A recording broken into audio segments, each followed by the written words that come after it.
Assalamualaikum warahmatullahi wabarakatuh. Waalaikumsalam warahmatullahi wabarakatuh. Ila hadhihi ni'matul niyatin salihah al-Fatihah. A'udzu billahi minasy syaithanir rajim. Bismillahirrahmanirrahim. Alhamdulillahi rabbil alamin. Ar-rahmanir rahim. Maliki yaumiddin. Iyyaka na'budu wa iyyaka nasta'in. Ihdinas siratal mustaqim.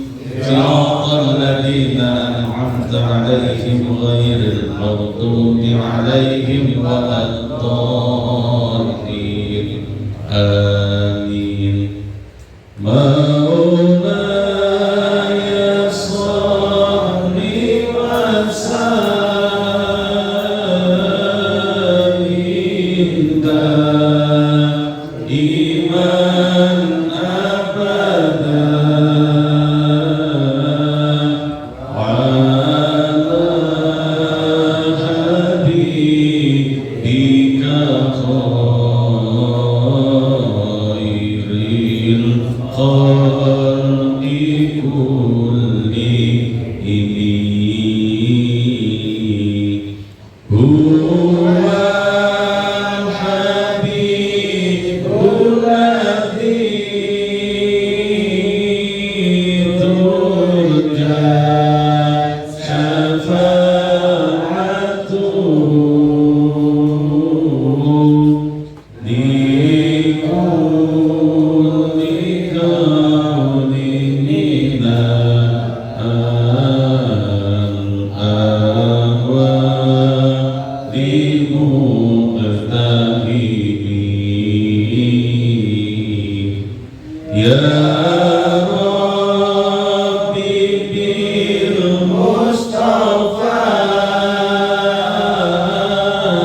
baligh maqasidana waghfir lana ma madha. Ya wasi'al karami. Ya Arhamar Rahimin. Ya Arhamar Rahimin. Ya Arhamar Rahimin. Farij ala muslimin. Alhamdulillah, alhamdulillahi rabbil alamin. Wa bihi nasta'inu ala umuri dunya waddin. Wassalatu wassalamu ala asrafil anbiya'i wal mursalin sayyidina wa maulana Muhammadin wa ala alihi wa sahbihi ajma'in. Rabbi shrah li sadri wa yassir li amri wahlul 'uqdatam min lisani yafqahu qawli, amma ba'du. Sa'adatal muhtaramin, anizatal kiram, para kiai asatidz yang hadir pada kesempatan kali ini, al-akhos panjenenganipun Kiai Supardi Muhammad Khairon, al-akhos panjenenganipun Kiai Abdul Rashid, al-akhos panjenenganipun Pak Mustafa beserta bapak-bapak jamaah Jumat Majlis Jumat Bersolawat yang insya Allah diberkahi dan dimuliakan oleh Allah Subhanahu wa Ta'ala. Alhamdulillah, pada malam hari ini kita masih diberikan kesempatan untuk kembali bermuajahah birujuh di dalam satu majelis Karena zaman sekarang ini ada orang ketemu tapi tidak dalam satu majelis. Enten dalam singkat kedua. Enten zaman elektronik, zamannya teknologi, bisa ketemu tapi tidak satu majelis. Kalau dulu pengen seperti itu tapa dulu, puasa dulu. Kalau sekarang tidak usah tapa, tidak usah puasa, yang penting punya kuota video call, bisa ketemu tapi tidak satu majelis. Lah alhamdulillah kita pada malam hari ini bertemu di dalam satu majelis. Mudah-mudahan pertemuan kita pada malam hari ini menjadi pertemuan yang benar-benar diridhoi oleh Allah Subhanahu wa taala. Amin. Al-Aqos tadi ketinggalan sahibul bait, sahibul hajat, Mas Rohman. Mudah-mudahan Mas Rohman selalu Allah berikan kesehatan. Hajat beliau segera diijabah oleh Allah. Pengen boten nek pengen ijazah supados hajat-hajat pengen cepet diijabah Mas Rohman. Kan enten Pak Yai Feron, enten Pak Yai Abdul Rosyid, mintalah ijazah-ijazah dari beliau, amalan-amalan dari beliau, gimana caranya agar dapat istri yang sholihah, yang cantik mempesona, yang sengok semlohai,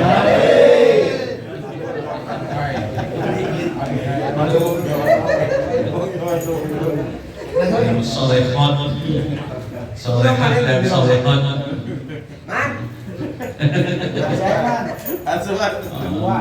Minta Mas Rahman, minta ijazah amalan apa? Nah, insya Allah kalau kita dekat dengan kiai, kalau kita mau datang ke orang soleh, orang alim, ke kiai, minta nasihat, minta doa, minta amalan, itu insya Allah wasilah amalan yang langsung diberikan oleh kiai langsung, itu biasanya mendekatkan kita kepada hajat kita. Nah, sekarang kan banyak Pak ijazah-ijazah amalan-amalan, tapi kita ikut dapatnya dari media sosial karena kita nonton YouTube. Ya dapat aja, dapat barokahnya juga kalau mengamalkan.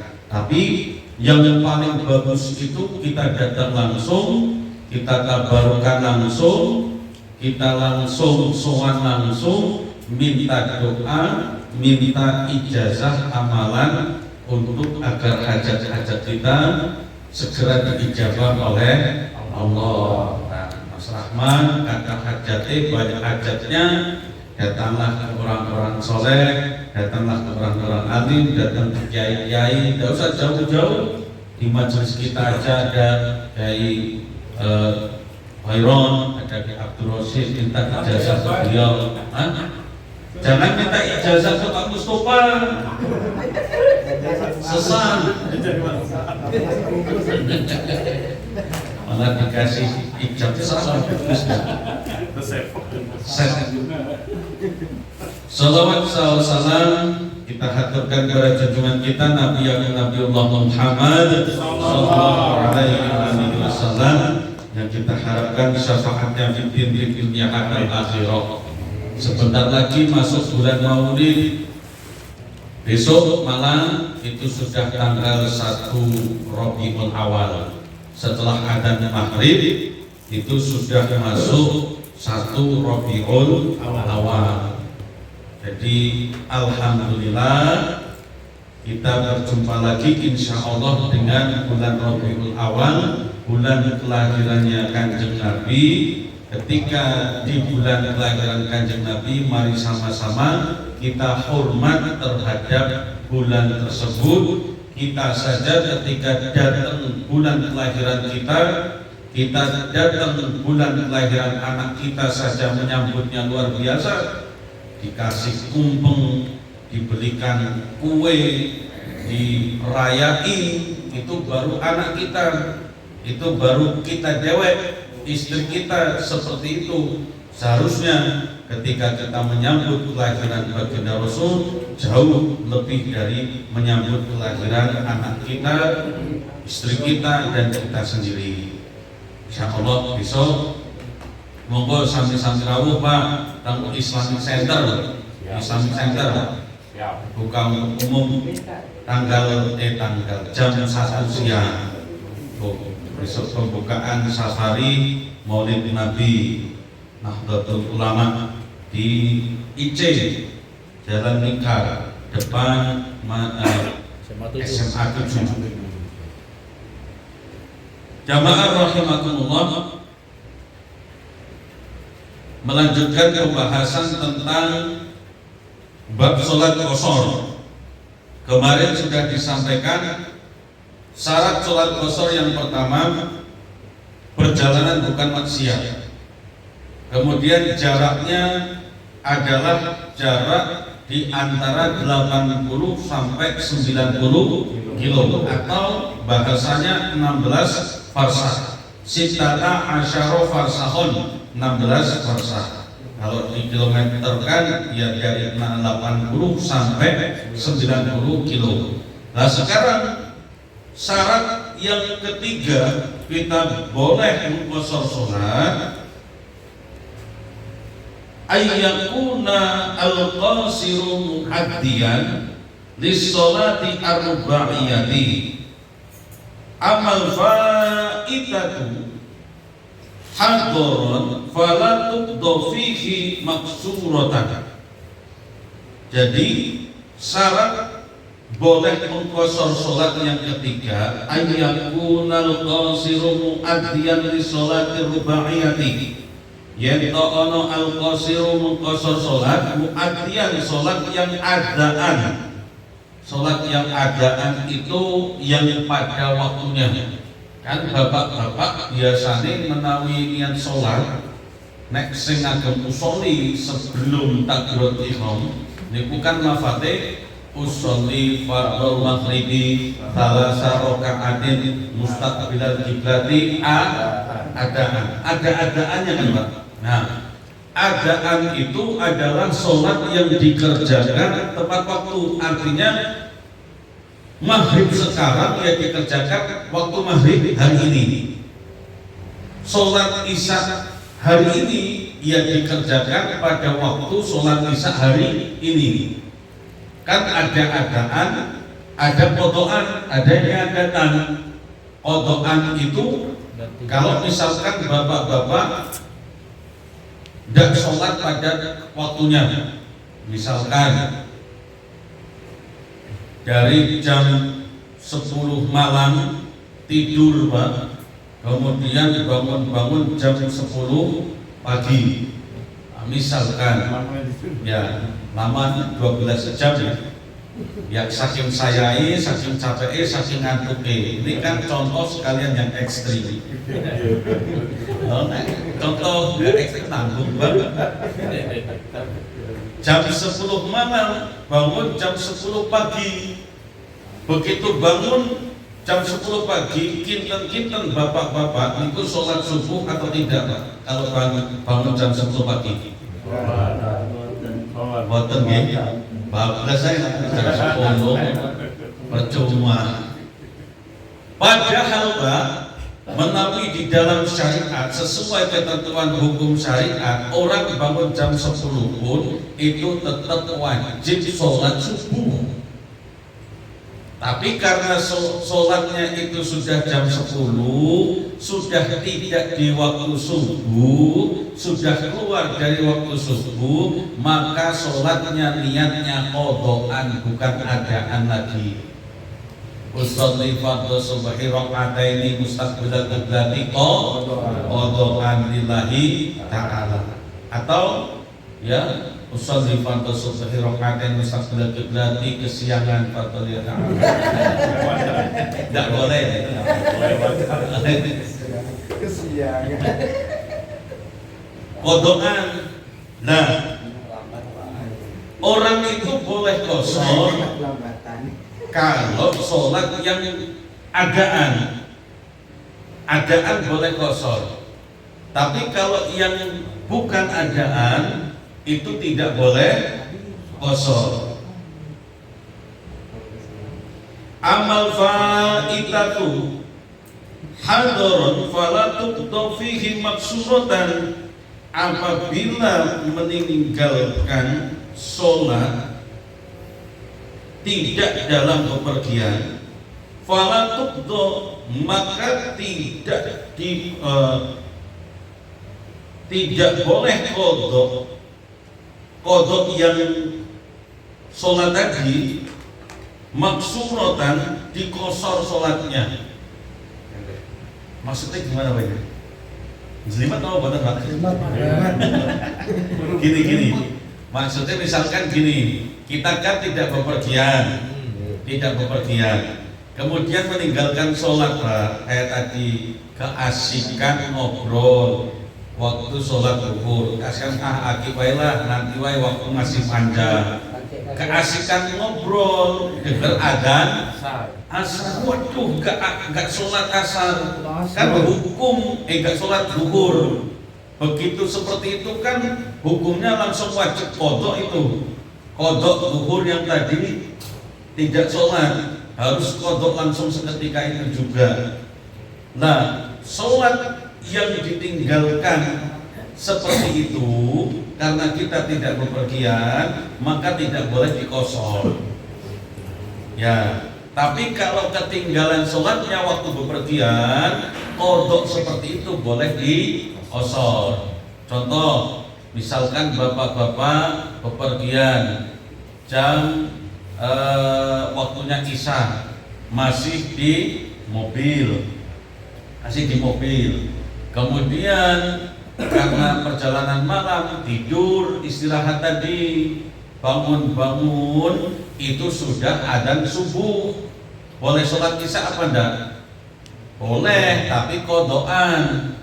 Nah, karena dalam perjalanan meninggalkan sholat, kemudian mengkodok sholat yang ditinggalkan, maka boleh dikosor sholatnya. Kodoknya boleh dikosor. Paham Pak? Paham. Wal fa'itatu fi safari tuqda fihi maksuratan. Dan apabila mengkodok sholatnya itu dalam keadaan safar, itu boleh dikosor. Kayak tadi, tak ulangi oleh Pak, ben tambah gak jelas, tambah muat. Bapak-bapak perjalanan, tidur di mobil, belum sholat isya, kemudian bangun jam 5 sudah subuh. Lah seharusnya kan sholat subuh gitu, subuh. Nah, di sholat subuh karena semalam tidak sholat isya, maka wajib sholat isyanya dikodok. Nah, waktu mengkodok sholat isya tersebut itu boleh dikosor jadi 2 rakaat. Walaupun itu kodok, itu boleh dikosor karena meninggalkan sholatnya itu dalam keadaan perjalanan, karena dalam keadaan musafir, safar. Itu contoh yang lebih itulah mudah, tiduran di kendaraan, tiba-tiba bangun karena bukan sopir kan. Kalau sopir ketiduran segitu panjangnya enggak mungkin. Kecuali berhenti mobilnya. Lah, penumpang kita lah naik bis atau naik travel atau naik sepur, seperti itu kan sholat isya sama sholat subuh tidak bisa dijama itu, ya kan, tidak bisa digabungkan. Makanya sholat isya mau tidak mau nanti harus dikodok, bukan dijama. Lah enak kalau tidur di kendaraan itu jam 10 siang, bangun jam maghrib. Misalnya contohnya bangun asar, lah berarti kan saged di jama moten. Tapi kalau Isya ketemu subuh niku boten saged dijamak, boten saged digabungkan, tapi harus diqadha. Qadhanya boleh dikosor, boleh diringkas jadi 2 rakaat karena dalam keadaan musafir. Tambah jelas nopo tambah jelimet? Tambah muat. Alhamdulillah. Ya pokoknya kan bisnis lah Pak. Pokoknya kayak gitu. Intinya mengkosor sholat, kodok sholat boleh dikosor kalau dalam perjalanan. Kalau kodok sholatnya itu tidak dalam perjalanan atau dalam keadaan orang mukim mustaqinin, itu tidak boleh dikosor. Kodok niku meninggalkan sholat wajib dikodok. Bapak-bapak, selama niki nek ditangleti Pak, jujur sudah berapa banyak meninggalkan sholat? Banyak Pak. Nah, kita itu wajib hukumnya mengkodok sholat yang kita tinggalkan sedari kita balik. Sedari usia kita balik sampai sekarang kira-kira sudah berapa banyak meninggalkan sholat? 20 tahun. Kalau saking banyaknya tidak hitung Pak, tidak tahu, maka cara kodoknya itu diniati tiap hari ketika sempat kodok terus. Hukumnya seperti itu, tidak usah dihitung lagi. Tapi ada niatan untuk mengkodok terus tiap hari. Nanti hitung-hitungannya di hadapan Allah, kalau misalkan kodoknya kok lebih banyak maka dianggap sedekah. Tapi kalau misalkan sebelum selesai kodok masih banyak utangnya kok sudah diwafatkan oleh Allah, maka dianggap lunas karena sudah punya niatan mengkodok sholat, cuma usianya tidak sampai. Nah itu hukumnya seperti itu, jangan sampai tidak punya niatan untuk mengkodok sholat. Mengkodok sholat itu Pak kapanpun, waktunya kapanpun, tidak terbatas, 24 jam boleh mengkodok sholat. Kodok sholat itu tidak terbatas, 24 jam. Mengkodok sholat subuh, tadi tidak sholat subuh, boleh tidak kodok sholat setelah kita pulang ngaji nanti? Boleh. Tidak harus kodok sholat subuh itu waktu subuh, tidak harus. Tidak harus mengkodok sholat maghrib itu waktu maghrib, tidak.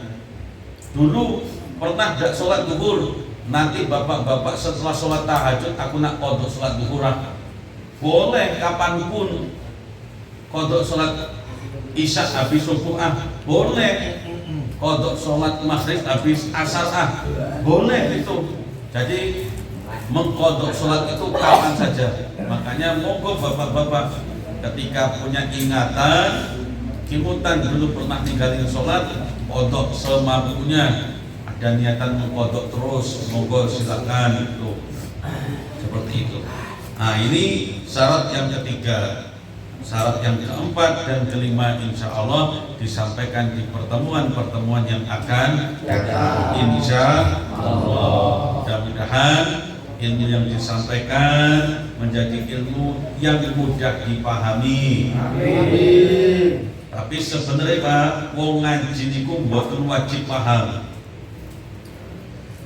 Tapi wajib ini pun namung ngaos mawon. Ngaji niku wajib, tapi paham niku mboten wajib.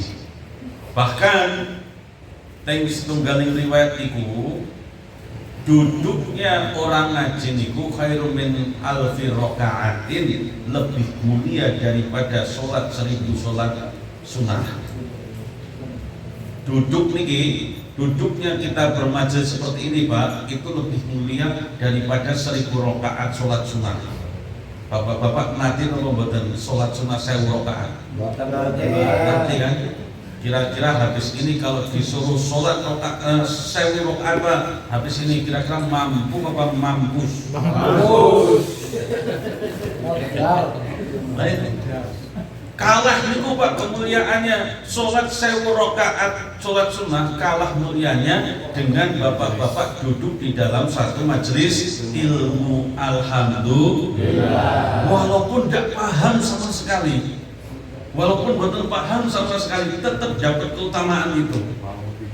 Ya. Walaupun tidur, no, pas akan speaker seru itu, saking apa itu, sakit kusuke. Walaupun turu, walaupun merembak, asal masih duduk di majelis taklim, itu angsal barokahnya itu. Nah, nanti guyone Kiai kulo nanti kalau di akhirat dihitung, ini yang ngaji apanya, ini matanya ngaji apa enggak ngaji, oh berarti enggak masuk, enggak ada pahalanya. Tangannya nyatet apa enggak berarti enggak ngaji. Mulutnya dikir apa enggak berarti enggak ngaji. Loh ini ngaji enggak dapat semua, mau dimasukkan ke surga neraka, pantatnya ngomong jangan karena waktu ngaji aku masih duduk. Ya makanya yang masuk ke surga cuma pantatnya lah. Yang lainnya enggak. Itulah mulianya orang duduk di majelis ilmu, bahkan lebih mulia daripada sholat 1000 rakaat sholat sunnah. Makanya bapak-bapak seperti dulu pernah saya sampaikan di tempat Mas Munir itu, kalau dari rumah sambil diniati ngaos, sambil diniati berangkat untuk ngaji, sambil diniati untuk zikir. Nah, jangan cuma diniati untuk arisan, tapi biar dapat barokahnya majelis ilmu, duduk aja luar biasa. Tuh, paham betul, paham, tidak masalah. Sampai rumah ditanya apa mau ngaji, orang paham, kurang jelas, dapat pahala, barokah jelas. Tapi habis ini jangan kemudian, Pak, ngapa Bapak nih lah tidak pernah sholat tahajud lagi? Aku lah dapat banyak tabungan sholat sunnah. Tiap minggu aku dapat 1000 rakaat karena aku duduk di majelis taklim. Itulah ngapa aku tidak pernah sholat sunnah lagi. Masih banyak tabungan aku. Nah itu salah. Bukan untuk menggantikan sholat sunnah, tapi kemuliaannya, pahalanya, keistimewaannya lebih mulia, lebih istimewa daripada orang yang melakukan sholat sunnah 1000 rakaat. Alhamdulillah. Wallahu a'lam bishawab. Wallahu muwaffiq ila aqwamit thoriq. Assalamualaikum warahmatullahi wabarakatuh.